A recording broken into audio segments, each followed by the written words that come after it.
Hello, friends. I'm here today to talk to you a little bit about Sinister.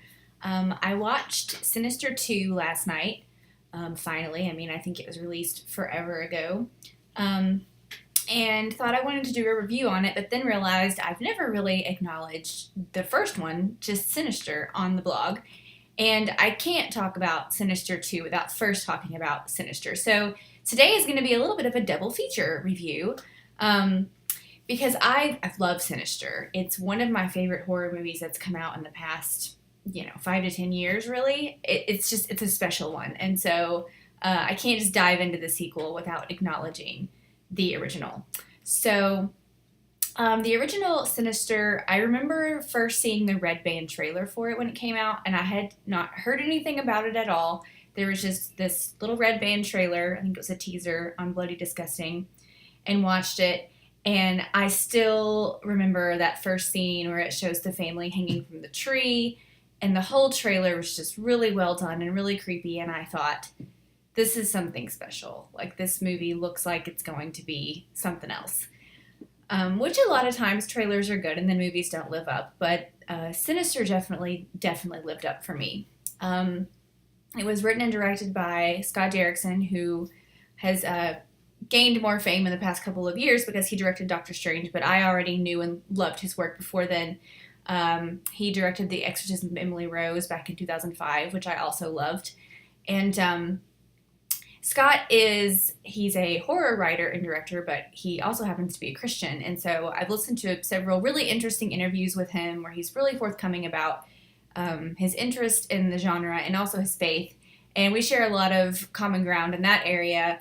And I feel like his experience has been very similar to my experience. And so to see how our similar backgrounds, he's been able to craft that into what I think is like really meaningful and creepy horror art is just really fascinating to me. So you'll hear me geek out about him from time to time. But he also happens to be really smart and have a really, really cool visual style. And that is apparent in Sinister. So if you have not seen Sinister, it's about a guy who's a true crime writer. He's kind of a has-been. He wrote one really, really popular book.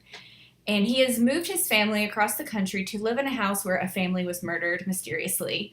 And when they move in, he takes some boxes up to the attic and he finds an old camera and some old Super 8 videotapes up there.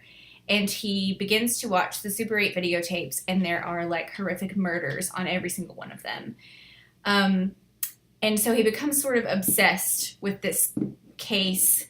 He's writing about it. He's digging into it. He's neglecting his family a little bit because of it, but he starts to see this person in all of these creepy old Super 8 videos, and it's basically the Boogeyman, or Bagul as he's called in the Sinister series. And so from there, creepiness ensues. And what's best about Sinister, the story is good. I love the story, but what's really great about it is just it's full of atmosphere and mood. The whole movie's very, very dark. It's got a little bit of like a gritty feel to it. But and if you're a horror fan, you probably have heard about this, but the Super 8 films that he finds with these murders on them, they feel so real. It's like, did you guys really find a box of these somewhere and just like decide to build a movie around it? And the music in these Super 8 videos, each one has a different piece of music, and they are all super unsettling. And I believe he said that he spent months researching like Norwegian death metal and all this creepy stuff, and so he sourced all of this just really, really bizarre music, and it's something else. You just have to see it to feel what I'm talking about. And so Sinister is one of those rare horror movies that I feel like, and you get criticized when you say this, but I feel like it's almost a perfect movie. I loved it all right up until the end, and even the end isn't terrible. I think it just shows a little too much, and I would have liked a little more mystery and have it be a little more raw like the rest of the movie. It goes a little bit into fantasy, and there are some ghost kids in this movie, and they're not used a lot. They're just used here and there, but those are all my least favorite parts of the movie. It's the ghost kid stuff, I'm like, show me more of the Super 8 tapes, give me more of the atmosphere. You can show me the Boogeyman, but I don't really need to see the ghost kids. So, anyway, loved Sinister, loved it, loved it, loved it, loved it. So anytime a horror movie is even semi-successful makes its money back, whatever. You know you're going to get a sequel. And so when I heard they were doing Sinister 2, I thought, well, it's probably not going to be good. It's definitely not going to be as good as the first one, but you never know. You never know. Definitely was not going to pay to go see it in a theater, but I thought, I'll eventually check it out. So we recently got HBO Now, and it was on there, so I put it on my list and decided to watch it last night. And it was about what I expected. I mean, it wasn't great, but it wasn't bad. And overall, I probably disliked it more than I liked it, but there are some good things about it. So the characters in Sinister 2 are actually pretty good. It's kind of an interesting story. It's not really a cliched, storyline that you get in a horror movie. Deputy So-and-so from the first one is back, which Deputy So-and-so was great in the first one. I will not explain that to you. Just watch it and you'll see. So his character, it was nice to see him back. He's maybe not the best actor, but he's really endearing and you like him, so it kind of forgives some of that. So the second one is about a single mom and her 2 boys who have moved out to this farmhouse in the middle of nowhere. They're hiding from her abusive husband. And Deputy So-and-so tracks them down because the house they live in is one of the murder houses from the loop that we get in the first one. So he is trying to go back to all these houses where these murders have happened. And he comes to this one, and there she is with her 2 boys. So the story that takes place between the mom and the 2 boys and Deputy So-and-so, it's interesting and it's sweet and it's compelling, and all of those parts are really great. But what they give you in Sinister 2 is like ghost kids from the go. Like, you see ghost kids in like the first 5 minutes of the movie, and then they're pulling the curtain back. They're explaining every single little thing with Bagul, and this is how we make our videotapes, and it's very just too obvious. And like I said, the ghost kids were the worst part of the first one, and they made the ghost kids like most of the second one. So that's really my biggest complaint. Another good thing about it is there's a part where Deputy So-and-so meets up with a guy who's a researcher, and this researcher has found a radio that was used in one of these Bagul murders from Norway. And basically, well, I won't spoil it, but this radio plays a really cool part just in the Sinister mythology and kind of pushes it forward a little bit. And it's all about, art and the Boogeyman demon Bagul and how he relates to art and he relates to children. And it's just kind of a neat little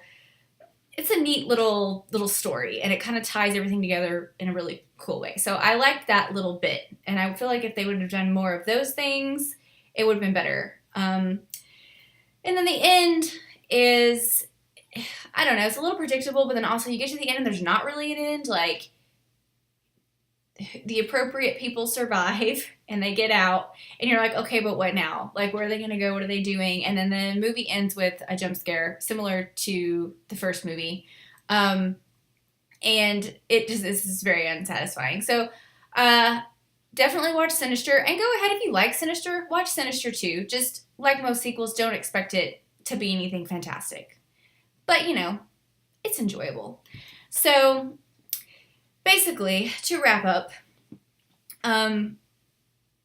it is hard to say this, and as a horror fan, it's hard to put this opinion out there, but I really do love Sinister, and I really do think it is one of my favorite horror movies.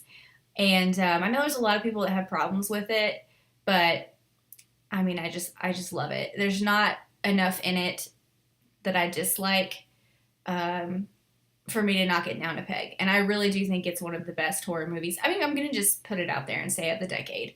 So, and this whole thing ties really neatly into, I just published a blog on the Boogeyman. And in that blog, we also have a little piece of Pennywise the Clown, which, of course, it is coming out in like 2 weeks. So Boogeyman is kind of the theme of the day right now. And I cannot believe I did not think of Bagul and Sinister to put in the blog. But that's okay, because I'm talking about it now. So I really hope that you will check out Sinister if you haven't, or if you have and you liked it, watch it again. And I also encourage you to watch some of Scott Derrickson's other films and just kind of follow his career, because I think he's really smart and I think he's destined to do some big things. So anyway, I will see you guys next time. I will be posting a review of it. I'm going to see it on the 7th on a Thursday. And I will probably be posting my review of that like the very next day. So I will see you then. Have a good Saturday.